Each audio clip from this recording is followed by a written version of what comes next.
રામ રામ મિત્રો। હવે જો આ પાછળ દેખાય મારા બટાકા વાયેલા છે પેલા કોલંબોની બધા, એટલે પછી હું ખેતરમાં આવ્યો પાણી બધું આવવાનું હતું પેલા ભાઈને ખાતરને એવું નાખવા હાલવા માટે ટ્રેક્ટર લઈને। પણ મેં આવીને જોયું ને તો બધો મેણીઓ પડે, તો મેણીઓ બધો મસાલાનો ને પડીકોનો ને પેલો નાસ્તો નહીં ને આપણે બધી કંપની અલગ અલગ કંપનીઓ કુરકુરીને બુરકુરીને બધું, એટલે એ મેણીઓ પુષ્કળ પડેલો મેણીઓ એમ, બરાબર છે।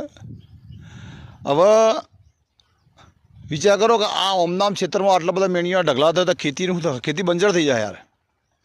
આ ખેતીમાં રાગ થોડ થવાનો, કારણ કે પહેલાં આટલો બધો મેણીયો નહોતો, પહેલાં જે આવે કાગળમાં આવતું ને કાગળ બળી જતું, એટલે આમાં શું થાય રાગ ખેતી બધી જમીન બધી બાતલ જાય એમ। એટલે મેણીઓ એટલે એમાં સરકારે નિયમ પાડ્યો કે ભાઈ કંઈક 30 માઇક્રોગ્રામ કયું કંઈક હોય છે, 30 માઇક્રોગ્રામ કયું કંઈક કોઈ પોલિથિન થીમ કે પાતળું ના આવવું જોઈએ, અને એથી હોય તો એમ કે ગુનો લાગે। અને તમે જોજો અમુક જગ્યાએ આ બધા રેડ પાડતા હોય છે નગરપાલિકાવાળા, મહાનગરપાલિકાવાળાને, અને પછી શું કરે પેલી લાડીઓ લઈને બેઠા હોય ને બિચારા, જે લાડીઓ દુકાનમાં પેલા શાક લાડીઓવાળા કે ગમે તેઓ પછી કોથળી પકડીને પછી મૂકશી કે જુઓ અમે આટલી કોથળી પકડી।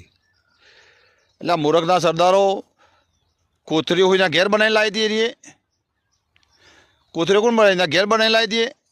કોથળીઓ બધું મેણીઓ બધું ચોથી આવે છે? આ બધું પ્લાસ્ટિક ફેક્ટરીઓથી। તો પાછું સરકારને ખબર નહીં પડે કે ફેક્ટરીઓ બંધ કરાવવી પડે કે જે વસ્તુ જોથી બને છે એને જ બંધ કરાવવાની, બદલે આ લોકો શું કરે છે સીધો દરોડો પાડશી। આ કોઈ લાડી લઈને ઊભું હોય, કોઈ દુકાનવાળું હોય એના પર દરોડો પાડી પછી આટલી અમે આટલા કિલોગ્રામ કોથળીઓ પકડી, શું પકડી કોદા કાઢ્યા તમે જે આ પોલ્યુશન કરતો જે આ છે, જે આ ઉત્પાદન કરે છે પ્લાસ્ટિક થેલીઓની બધું, તો એના પર તો કોઈ કાર્યવાહી જ નહીં કરતા। તમારે કાર્યવાહી એના પર કરવી, એ વસ્તુ બંધ થાય તો ઓટોમેટિક નેચર બંધ થઈ જવાનું છે। અને તમે શું કરો કે નેચર જે પેલું વેચતો ને જેમ આ પેલા જીવું કે લોકો કોથળી દારૂ પીને ફરતો હોય પકડી મોય બધી પોડી દેવાનું કે ભાઈ અરે દારૂડિયા પકડ્યા, પણ જે ગાળા છે તો એ પકડતા જ નહીં ને।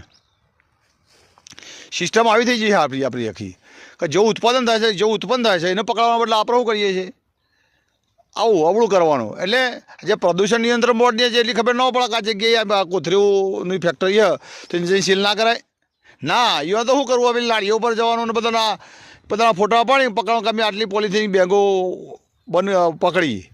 એટલે એ કરાવવાના જ નક્કર પગલો ખરેખર જો તમારે બધું બંધ કરાવવું ને સરકાર લેવલથી, તો આ બધું કર્યા સિવાય સીધું જે ફેક્ટરીઓ જે આ પ્લાસ્ટિક ઉત્પન્ન કરે છે ને જે ઓછું, એના પર સીલ મારવાનું હોય, નકર ના બંધ થાય। જય હિન્દ, જય